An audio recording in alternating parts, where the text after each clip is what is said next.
Muy buenos días, estimados amigos, amigas, compañeros, compañeras. Buenos días, buenas tardes, buenas noches. Bienvenidos a esta hora del café, como siempre, analizando la semana política con Juan Andrés Lagos, miembro de la Comisión Política del Partido Comunista. Muy buenos días, buenas tardes, buenas noches, Juan.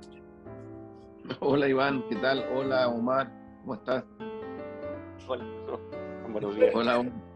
Y por supuesto con Omar Sil, que nos acompaña en estas casi 45 minutos, un poquito más, un poquito menos de conversación, que es necesario al fin de semana de empezar a analizar.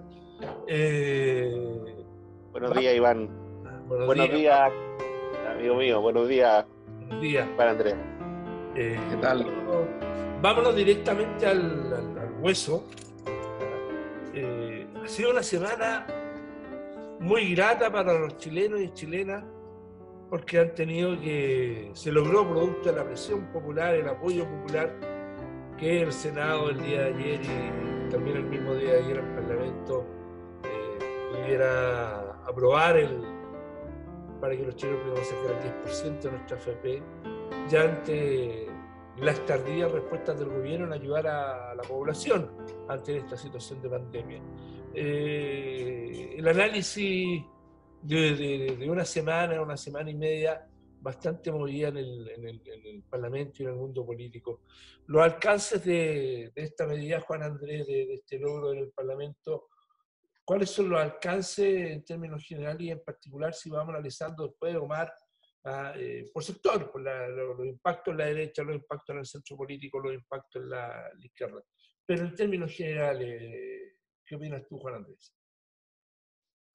Mira, yo creo que hay un hecho de realidad muy contundente, pero muy contundente, y que no es episódico, porque es una expresión de tendencia que ya se va consolidando en Chile, y es que el pueblo, las mayorías nacionales, que no son ciegas, ni sordas, ni mudas, como algunos quieren que sean, no están delegando poder ni representación en cada vez más sustantivos de la vida del país, cada vez más sustantivos. Y creo que aquí de nuevo se produjo una expresión muy contundente que ya la veníamos observando el año pasado entero, que se desplegó ya multitudinariamente en octubre. Las chiquillas y chiquillos que pasaban torniquetes no lo hicieron solo una vez, ni solo en octubre, sino que le venían diciendo mucho antes, muchos meses antes. Mucho antes también hubo movilizaciones, paros nacionales, protestas, la Mesa Unidad Social, la CUT y el movimiento No Más FP, que esto es bien importante tenerlo en cuenta. Entonces creo que lo que está ocurriendo hoy es un triunfo muy contundente, que es producto también de la tremenda necesidad y el vacío que deja el gobierno y los clanes financieros respecto de las angustias de este país que ya cursa. Mira, yo les quiero dar un solo ejemplo. Hay un colegio que no quiero dar el nombre por razones obvias, que es de la llamada clase media. En ese colegio, hace 2 meses atrás, habían 10 familias afectadas. Hoy día hay 120 que no tienen qué comer y que están pidiendo que se les entreguen alimentos, alimentos. Y repito, no es un colegio ni subvencionado ni de los más pobres, ni los más carenciados, es un colegio de la llamada clase media. Esto te da la dimensión de lo que significa que con caceroleos, con protestas, con barricadas, con todo lo que pasó en estas semanas pasadas, finalmente la tosudez del gobierno y la tosudez de la derecha y de los clanes en el Parlamento fue vencida. Yo creo que lo que viene, Iván y Omar, en forma muy clara, es que se acreciente, se incrementa la demanda nacional por no más FP y por poner de nuevo centralidad lo que ya estudios habían venido señalando hace tiempo, en el plebiscito, por ejemplo, que realizó la Asociación Chilena de Municipios, donde participaron la mayoría de los municipios de este país. La principal demanda que se estableció allí por parte de la ciudadanía que participó en ese plebiscito fue el tema previsional, el tema pensiones. Como hemos dicho otras veces, no solo se equivocan, si cuando se reduce esto a lo que se supone que son las personas que ya están pensionadas, no es solo un error, sino que es una arbitrariedad muy inhumana, porque en este momento el sistema de pensiones y la proyección está afectando a lo menos a 4 generaciones de chilenas y chilenos. 4, para que se entienda bien. Por tanto, aquí estamos frente a un hecho, yo diría, extraordinariamente cualitativo. En ese contexto, una pregunta para los dos, pero para ti, Omar, esta actitud tomada por la derecha y dar su voto, en algunos a regañadienta, a otros pareciera que bien medido el tejo pasado, es decir, bien medido el tejo, y otros ya en segunda instancia se volvieron locos y empezaron a votar. ¿Es una actitud oportunista, como se dijo, como se ha dicho? ¿O es porque en la derecha también entienden de que hay que producir los cambios? Yo tengo la impresión que detrás de esto, y concuerdo con lo que plantea Juan Andrés, y agregaría lo siguiente, yo tengo la impresión que la derecha ha mostrado un quiebre muy profundo, y la molestia de ese quiebre son los 35 votos de Chile Vamos, apoyando una moción, ¿no es cierto?, de la oposición. Eh, y entre esos votos está nada menos que Mario Desbordes, está Joaquín Lavín Jr. Eso habla, ¿no es cierto?, de una situación muy tensa, de una derrota muy profunda de lo que el gobierno venía proponiendo, de lo que se ha dicho, ¿no es cierto?, un ministro lento, un ministro, ¿no es cierto?, ministros que juegan a destiempo. Yo diría que esos dos conceptos son los que han marcado la agenda del gobierno de Piñera desde el momento del 18 de octubre en adelante. Han sido lentos y han jugado a destiempo en todo. Jugaron a destiempo con el movimiento social, jugaron a destiempo con la pandemia, y hoy día están pagando los costos políticos de eso, de que su propio sector, los propios sectores que son los que les dan el sustento político, el sustento social, son los que le están diciendo no, de esta manera no. De esta manera no se hace, presidente, de esta manera no se hace a la administración del gobierno. Y eso yo diría que marca un punto de inflexión que va a significar, por una parte, ¿no es cierto?, de preguntarse cuál es la evaluación que va a entregar el presidente, ¿no es cierto?, el presidente Piñera, que tiene que entregarle al país hoy día. ¿Cuál es la evaluación? ¿Es suficiente con que él venga y diga hoy día, sí, me monto en este caballo y yo voy y promulgo la ley y acepto? ¿Es suficiente con eso? ¿Qué evaluación es la que le va a entregar a los chilenos y a las chilenas? A lo que plantea Juan Andrea, a esta clase media que la está pasando tan mal, a los sectores populares, a los sectores pobres que la están pasando ya no solamente mal, sino que están sencillamente en la miseria más terrible. Entonces, tengo la impresión de que desde ese punto de vista, la institucionalidad, tal cual como se ha ido construyendo esta institucionalidad presidencialista, autoritaria, recibe un espolonazo profundo. Y detrás de esto también hay, ¿no es cierto?, un llamado de atención a esta constitución, ¿no es cierto?, que lleva más de 40 años.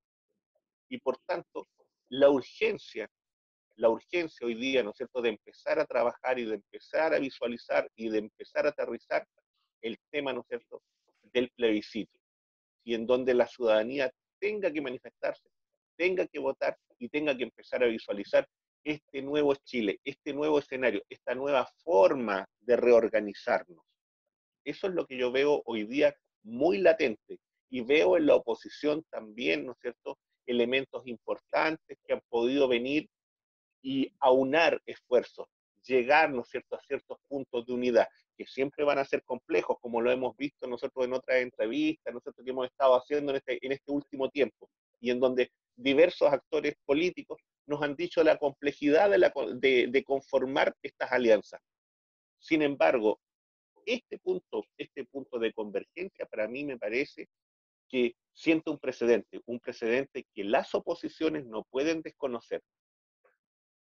En ese contexto, Juan Andrés, ¿te comparte lo dicho por los... Mira, O a ver, también hay que analizar también la crisis que hay en el mundo de las oposiciones? yo creo, Iván y Omar, que la oligarquía y la derecha chilena han mostrado en distintos momentos históricos capacidades bien profundas para rearticularse.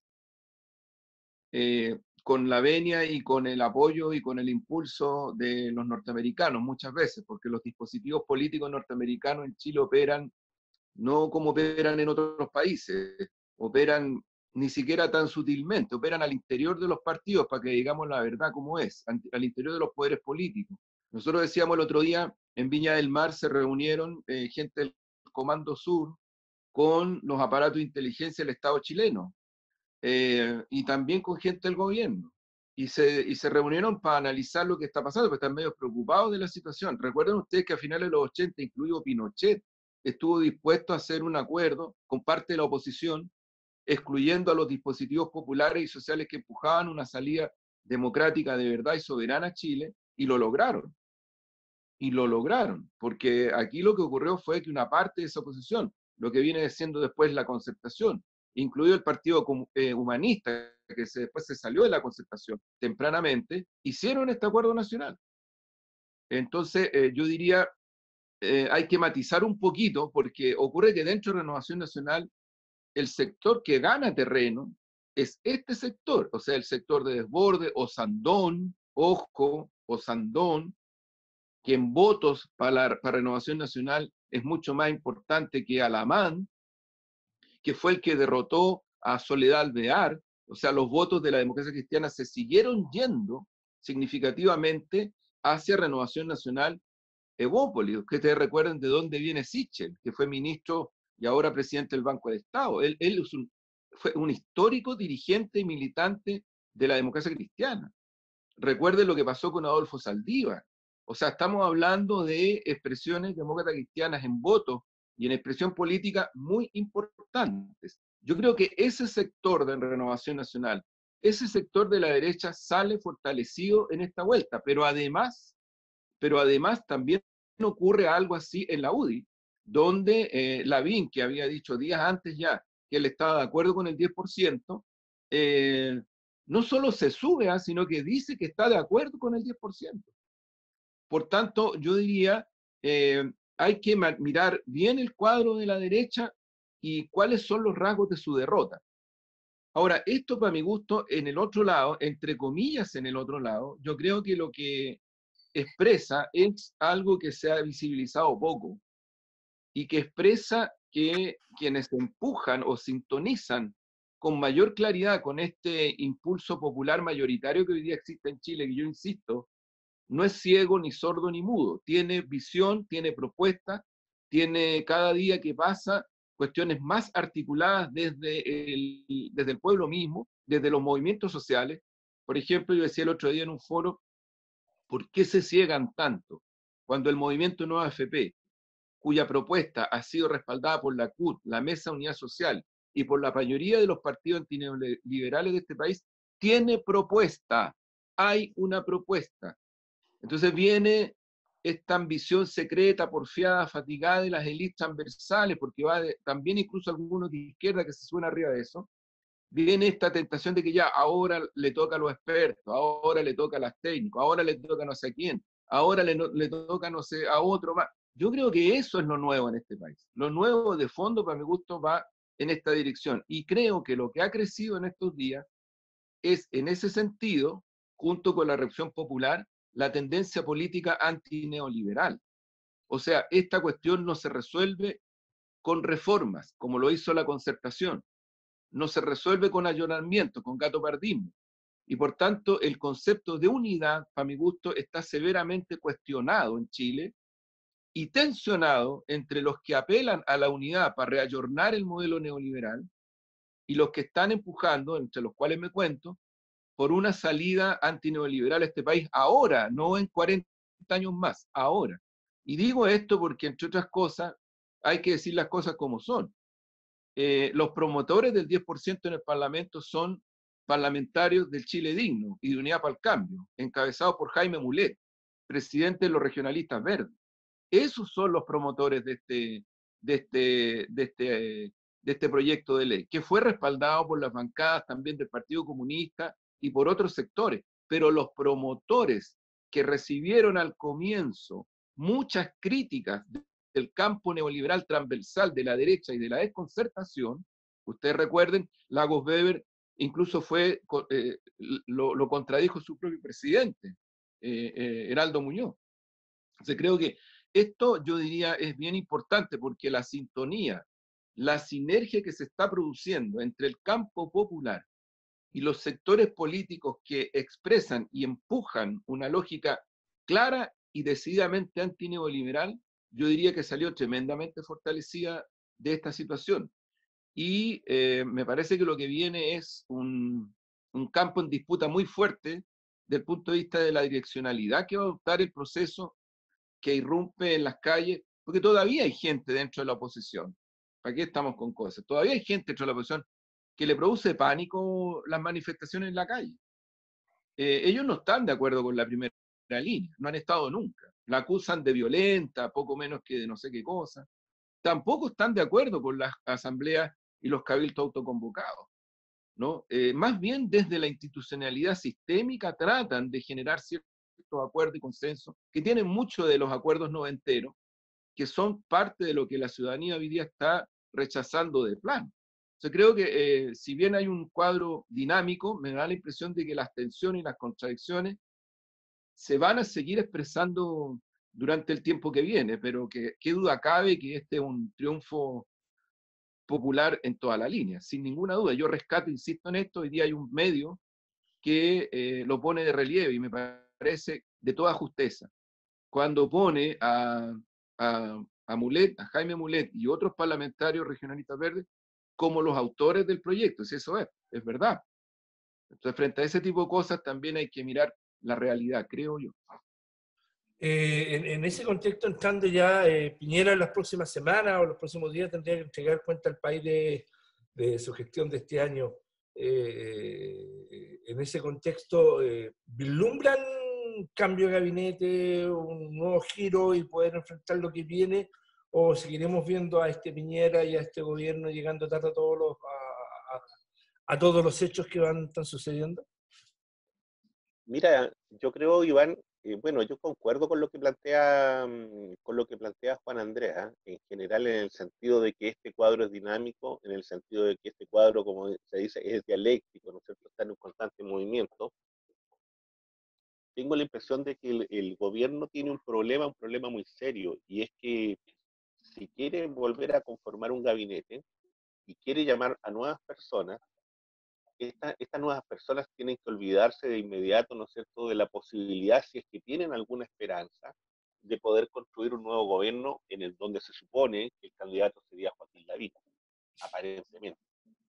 O sea, quien hoy día pase a integrar parte del gabinete está claro, ¿no es cierto?, que entra a tomar un sartén que está ardiendo y que no hay posibilidad de que se pueda salvar dentro de su imagen pública. Desde ese punto de vista, incluso uno puede venir y decir hoy día, ¿quiénes hoy día están pagando costos directos? Por ejemplo, Alamán hoy día está pagando costos directos. Por ejemplo, Alamán, la posibilidad de venir y presentarse como candidato para las próximas elecciones, yo creo que uno no puede venir, uno no puede condenarlo a muerte, pero sí le va a ser muy difícil repuntar luego de su posición frente al tema del 10%, así como otros. Entonces yo tengo la impresión que el reordenamiento puede venir de manera interna, usando lo que tiene y a lo mejor a algunos amigos muy cercanos que puedan venir y acudir en ayuda. Lo que sí yo creo que la posibilidad del reordenamiento tiene que ser para poder en el fondo hacer como una especie de reseteo y ver acaso puede venir y en primer lugar tratar de ordenar sus propias filas. En primer lugar, tratar de bajar las tensiones, ¿no es cierto?, que se han provocado al interior de Renovación Nacional y al interior de la UDI. Porque si uno observa el cuadro político, una de las cosas más llamativas es que la UDI siempre ha sido un partido tremendamente ordenado, donde la posibilidad de los díscolos era muy extraña. Y hoy día, ¿no es cierto?, se produce una situación yo no diría de quiebre total, pero sí de dispersión. Y eso es un fenómeno raro. Estoy hablando dentro de la UDI, por cierto, por la composición de ese partido y por la forma de actuar que han mostrado desde los inicios de la transición. Entonces, diferentes renovación nacional en donde siempre han habido, ¿no es cierto?, corrientes internas que se han confrontado, que han tenido lo que se llaman estos personajes díscolos, entre ellos, ¿no es cierto?, Sandón. Asimismo, yo creo que Piñera, su capital político lo hipotecó, su capital político hoy día está muy, muy reducido, su capacidad de entrar en sintonía con la ciudadanía también, y ese es el cuadro que hoy día tienen.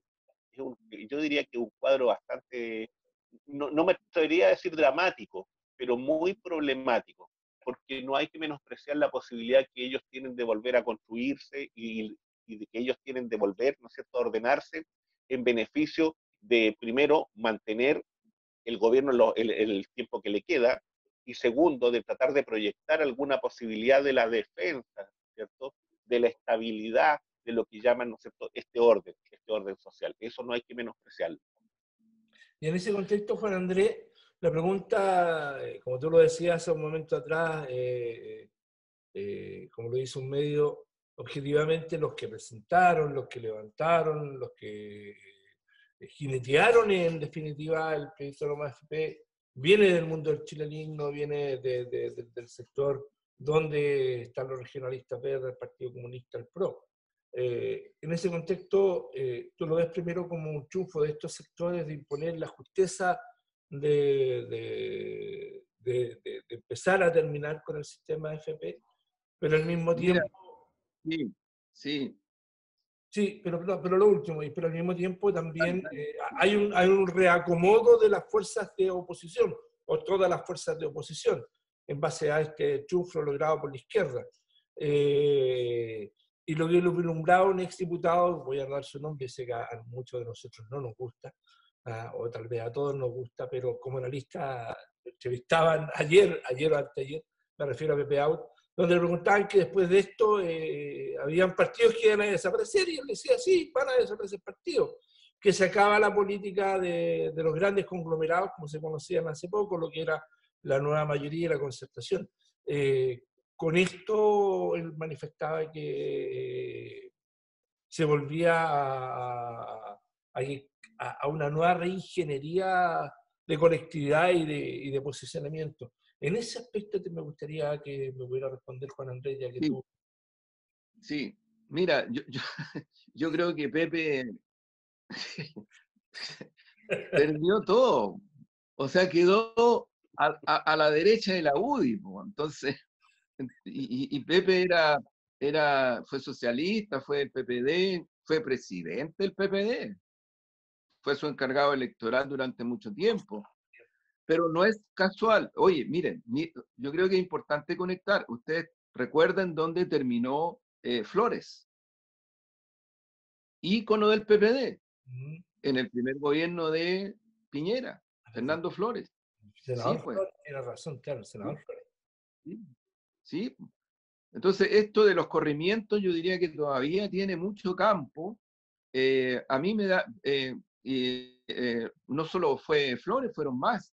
Decía yo, Adolfo Saldívar. Adolfo Saldívar fue presidente de la Democracia Cristiana y su secretario general era Jaime Mulet.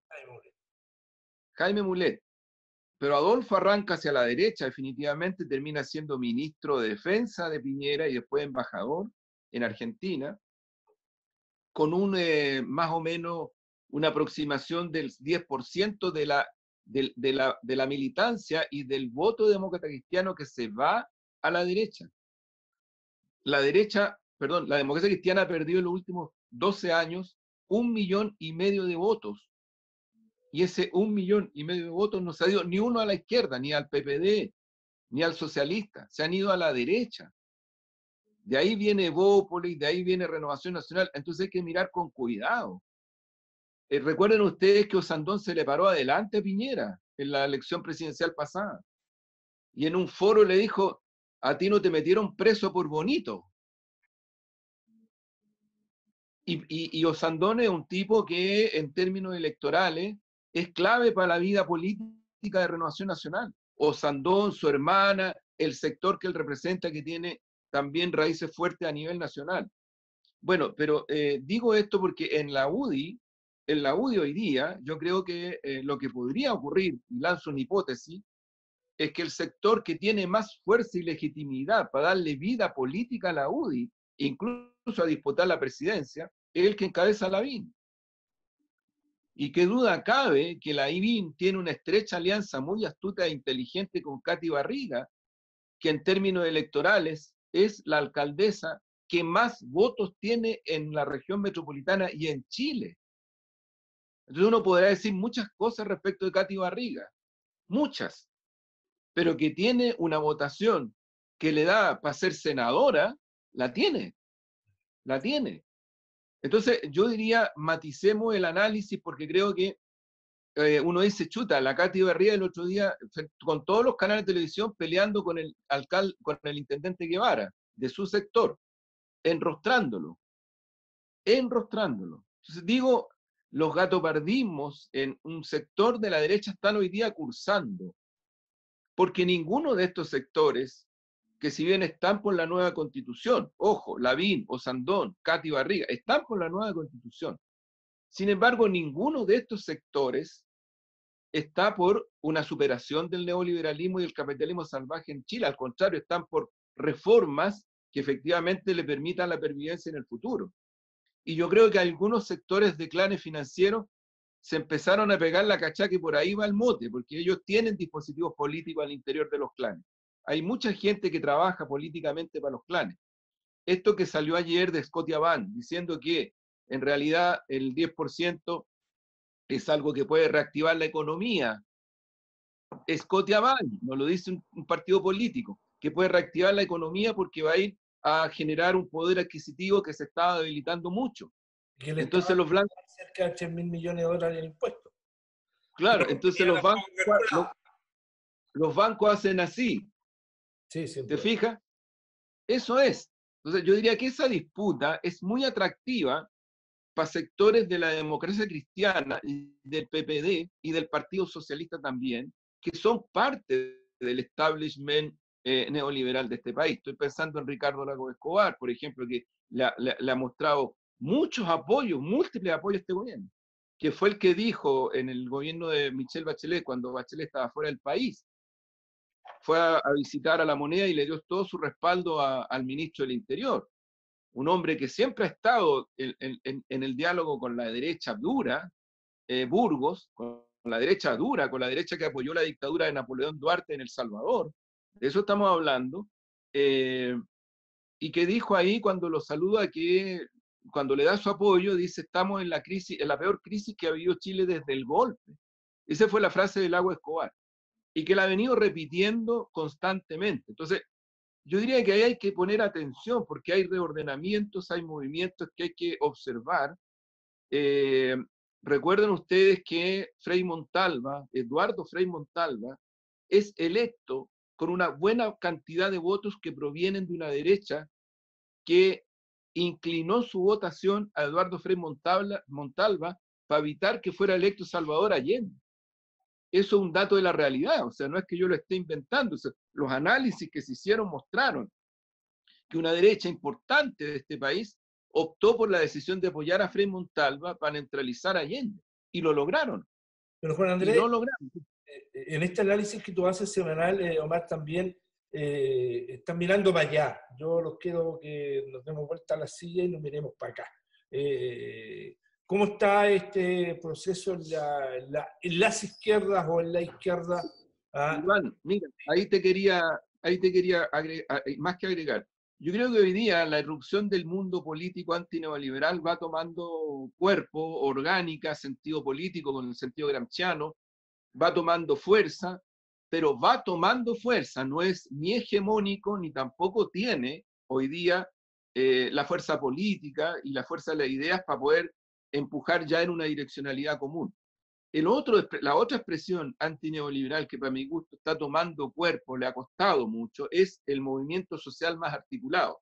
Me refiero a Mesa Unidad Social, me refiero a la Central Unitaria de Trabajadores, me refiero a las grandes luchas medioambientalistas, feministas, ojo, feministas, de los pueblos originarios, particularmente el pueblo mapuche. Yo creo que todas esas articulaciones en definitiva, podrían asentar en breve tiempo una mirada común, diversa, pero común, respecto a esta lógica de superación del capitalismo salvaje y el neoliberalismo, el realmente existente. Y se podría reflejar, por ejemplo, en un empuje común respecto de proceso constituyente, nueva constitución, en fin, contenido. Yo me refiero allá a contenido. O sea, Yo no me refiero sí, pero mira, hay un no tema, solo a preparar. sí, mira, hay un tema que los quiero llevar a los dos, que es el caso de Antonia, que el día de ayer visitamos a varias amigos y amigas de Lorena, fuimos a dejarle sus cosas, y en eso que la Lori conversaba con sus amigas, la indignación que hay por la decisión tomada por el juez y por la justicia, ¿ah? Con respecto al caso de esta niña Antonia, donde al supuesto culpable lo dejan en su casa y no lo meten preso por lo menos 150 días para que continúe la investigación. La reacción que hubo hace 2 días atrás de manifestaciones en distintos lugares del país fue brutal. Entonces, mucho mi señora me contaba, que eso me decía, es que por eso son las razones de cambiar la constitución política, que era una constitución política que de verdad resguarde y que las autoridades o que los poderes resguarden al desvalido. ¿Ah? Entonces, yo creo que esto va tomando un nivel de mayor conciencia por parte de la ciudadanía cuando le está tocando sus intereses, sus valores fundamentales. ¿Ah? O sea, cuando la gente no entendía de que podía sacar sus lucas y que el gobierno no le estaba dando la posibilidad, y nace una propuesta ya hace más de 4 o 5 meses por parte de un grupo parlamentario conducidos por Jaime Muller y apoyado por todos los parlamentarios de izquierda, la gente empezó a entender que sí se podía romper esto. Que no tan solo era un grupo de personas que levantaron durante muchos años la consigna de no más AFP. ¿Ah? Pero en el caso de la niña Antonia, también. O sea, oye, aquí está el supuesto personaje que viola a esta muchacha y que después esta muchacha se lo comenta a sus amigas y después termina ella con su vida, donde ninguna instancia del Estado recurre en ayuda de ella. ¿Ah? Ni desde la autoridad máxima, que es el Ministerio de la Mujer, hasta los más cercanos. ¿Ah? Me refiero a las autoridades. Y la reacción de la ciudadanía es esa. Yo creo que los porfiados hechos de la historia, de lo cotidiano de nuestra historia, hoy día se producen con una cercanía y con un entendimiento por parte de la sociedad, donde hacen ese nexo. Lo que estoy viviendo necesita el cambio constitucional, de una nueva constitución. Yo creo que ese trabajo se está dando y yo creo que estamos en un proceso de capitalización de conciencia de millones de personas en esto. Yo no sé qué piensas tú, Omar, Juan Andrés. Mira, yo quiero recoger algunas cosas que se han ido diciendo y abordar el tema de Antonia, que yo creo que es parte de un cierto simbolismo. Bueno, primero yo creo que estamos en riesgo de algún tipo de apropiación discursiva. Bueno, los sectores de la derecha siempre se han apropiado de muchas cosas. Y por cierto, la posibilidad de apropiarse, de, de venir y reivindicar algunos temas democráticos, de venir y abrir puertas que han tenido siempre cerradas, está a la vuelta de la esquina. Y en ese sentido ellos pueden entender, ¿cierto?, de que le pueden dar aire al modelo, abriendo ciertas vertientes que a ellos les permitan tener el control principalmente, ¿no es cierto?, de los elementos económicos judiciales, ciertos elementos de la arquitectura política y ciertos elementos de la arquitectura económica, que son las bases del modelo. Y eso en un aparente juego democrático donde tú vas entregando más posibilidades y en donde un sector de la ciudadanía pueda calmarse o entender, ¿cierto?, de que aquí la situación cambió. Y en eso, una clave que toca Juan Andrés tiene que ver con la tecnocracia. Y tiene que ver, ¿no es cierto?, con la lógica tecnocrática y cómo la lógica tecnocrática, ¿no es cierto?, afecta a las grandes mayorías. Cómo la lógica tecnocrática hace de que ciertos conocimientos, ¿cierto?, ciertas destrezas, ciertas técnicas, tú la colocas al servicio de un poder, la colocas al servicio de un sector social y no al servicio de las necesidades de las mayorías. Y lo que ha ocurrido durante estos 40 años desde la instalación del modelo es que esos conocimientos, esa dimensión, esos economistas que se formaron allá o acá, que son de derecha o que son de izquierda, que están en el amplio margen, ¿no es cierto? Esos técnicos, cuando han tenido que pensar, piensan en el sustento del modelo y no piensan, ¿no es cierto?, en las necesidades de las mayorías. Dicho eso, ahora vuelvo al tema, ahora toco el tema de Antonio. Bueno, ese mismo elemento, esa misma lógica está hoy día, ¿no es cierto?, en el caso de Antonia Barra, como en el caso de muchas otras. No, o sea, tenemos que acordarnos, ¿no es cierto?, de las tesis. El patriarcado es un juez. No es menor, no es menor la frase. Y no es de menor importancia y tiene un peso profundo, tiene un peso desgarrador. Y desde ese punto de vista, el caso de ella es icónico, como el de muchas. Como la defensa que hace Pradena y la defensa que hace su abogado también es icónico, es icónica, desde el punto de vista de que deposita la responsabilidad, ¿no es cierto?, en esta mujer, en esta chica. Y no, ¿no es cierto?, en quien puede, eventualmente, pudo haber ejercido algún tipo de violencia, porque eso no sabemos, eso tendrá que determinarlo la justicia al final, y ojalá sea, ¿no es cierto?, y ojalá sea lo más cercana a la verdad. Pero sin embargo, el tema de las tesis, y digo esto también por el tema de la Atenea desnuda, hace poquitos días en Estados Unidos, esta mujer, ¿no es cierto?, que viene cubierta y que está de cuerpo desnudo y que hace una performance frente a las fuerzas policiales de ocupación, en donde Trump ocupa militarmente su propio país. Entonces, y este hecho político-cultural, visto miles de visualizaciones, nos habla de la situación político, social, cultural en la que estamos. Bueno, Andrés, nos quedan los últimos minutitos, así que te pediría el cierre de esta semana política. Mira, sí, yo creo que el diagnóstico que hace Omar es muy intenso, muy completo, lo comparto. Yo me recuerdo que varias veces en el primer café cooperativa planteé que en Chile teníamos un problema serio cuando solo visualizábamos desde el ámbito penal o solo del ámbito, ¿cómo decirlo?, desde la individualidad particular, ciertas situaciones que tienen mucha historia en Chile, mucha, larga historia, larga.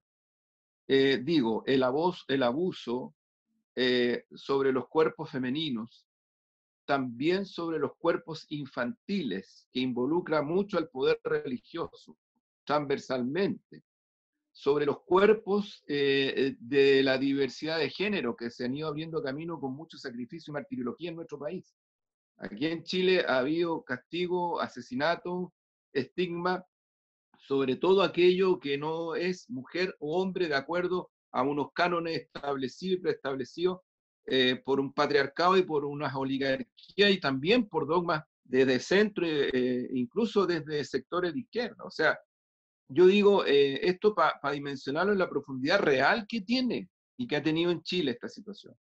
Entonces yo creo que estamos frente a una irrupción muy, muy grande, muy multitudinaria de naturaleza cultural, valórica, ética y también estética en relación a la mercantilización de los cuerpos, incluido obviamente el femenino, pero también en los infantiles, la mercantilización de los cuerpos en el terreno de la diversidad de género, la mercantilización también de los cuerpos masculinos o de otras expresiones. Yo te digo, la conexión con esa realidad hoy día es urgente. Hoy día en Chile, de acuerdo a los censos que se han hecho, ya tú tienes una configuración de 5 tipos de familias. 5. Entonces, cuando dale con que aquí la familia es el hombre, la mujer y los hijos o hijas de ese hombre y de esa mujer, tú dejas fuera a lo menos a 4 de estas 5 familias, a 4, y dejas fuera a una cantidad de gente que vive en este país que es real. Entonces digo, lo que tenemos que asumir, creo yo, es una tremendo desafío a romper con esto, a generar rupturas con esto y abrir con mayor intensidad los caminos que significan establecer nuevos cánones en todos los planos. Yo creo que, por ejemplo, la administración de justicia en este país, incluida la reforma procesal penal que hizo la concertación con la derecha, es un desastre. Tú sabes, por ejemplo, que los femicidios en este país es terrible, Iván y Omar. Los femicidios en este país se cometen, la mayoría, sobre mujeres que habían ido a denunciar que estaban siendo violentadas y acosadas a los policías. Y los policías y los fiscales no les creyeron, no tienen recursos. Es decir, hay múltiples justificaciones. Pero al final terminaron la mayoría de las amenazas en femicidios. Entonces uno dice, bueno, luego los abusos sobre los cuerpos infantiles, la llamada violencia intrafamiliar, que en el fondo es que un tipo adulto o adulta le saca la cresta a un niño o a una niña, eso es, le saca la cresta, lo castiga, le pega, lo maltrata, violencia intrafamiliar. Mira, eso es lo que yo creo que tenemos que romper, porque ocurre que lo contrasto, mira, qué sano para una sociedad como esta, qué potente para una sociedad como esta, que frente a un patudo que ejerce poder como Viñuela y que en vivo le corta el pelo a un camarógrafo y el camarógrafo no se atrevió en ese momento a nada porque estaba frente al poder. Eso es. Y él ahora reconoce que producto de esa situación tiene cierto sentido de responsabilidad y por eso hace una querella en contra de Viñuela. Presentó una querella, porque él dice, yo en ese momento no reaccioné, me sentí ahí, mientras el tipo le cortaba el pelo, y gran gracia, o quisieron hacerlo como gran gracia. Cuando una sociedad empieza a reaccionar frente a ese tipo de situaciones, es porque yo creo que está en un camino extraordinariamente positivo, bueno, pero tremendamente importante. Esto no ocurría hace 5, 10 años atrás. Lo que hizo Viñuela hoy día habría sido hace 10 años atrás titular de La Cuarta, comentario de otros canales, qué decir de otros medios, como en tono de chascarro. Y hoy día la reacción es, perdona la expresión, ¿qué se cree este hueón? ¿Qué se cree? ¿Me entiendes? Esa es la tremenda y profunda diferencia. Las comparaciones que han habido en estos días, los contrastes, de cómo la Administración de Justicia ha tratado y ha protegido al final al violador de Antonia, respecto de cómo han usado y abusado de la prisión preventiva contra comuneros mapuches. Yo voy al fondo, Iván y Omar, y con esto termino, voy al fondo, porque aquí hay 2 informes de relatores de Naciones Unidas en distintos momentos que legitiman incluso la violencia de las comunidades porque lo que se produce es una violación de derechos humanos frente a un pueblo. Y el derecho internacional te establece que cuando hay ese tipo de violaciones de derechos humanos a un pueblo, ese pueblo tiene el legítimo derecho a defenderse.